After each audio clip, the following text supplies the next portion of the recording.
अंबादास दानवे बोलतायत, आपण थेट जाऊया. अधिवेशन संपलं, नुसतं घोषणांचं हे अधिवेशन झालं.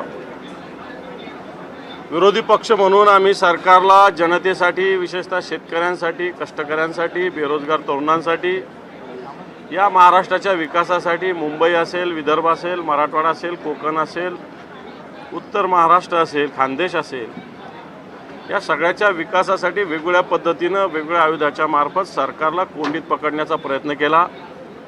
परंतु हे सरकार फक्त घोषणाबाजीमध्ये दंग आहे.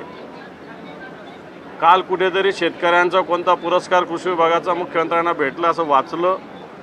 कोणत्या तरी एका मासिकाचा पुरस्कार, आणि एवढा गवगवा. या राज्यामध्ये 6,000 आत्महत्या हे मुख्यमंत्री झाल्यापासून झालेल्या आहेत. या राज्यातल्या शेतकऱ्यांचा विमा पूर्णपणे पीक विमा मिळालेला नाही. या राज्यातील शेतकऱ्यांना गारपीट असेल, अतिवृष्टी असेल, दुष्काळ असेल, याचं अनुदान अजून भेटलेलं नाही.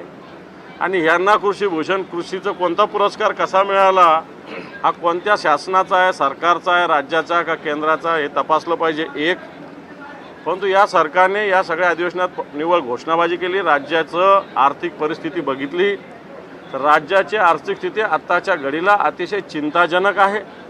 मी फक्त एका विभागाचं सांगतो की सार्वजनिक बांधकाम विभागाने मागच्या काळामध्ये जवळपास 1.25 लाख रुपयाचे टेंडर्स काढले. आता 1.25 लाख रुपये या खात्याचं बजेट या वर्षीचं आहे 18,000 कोटी रुपयाचं.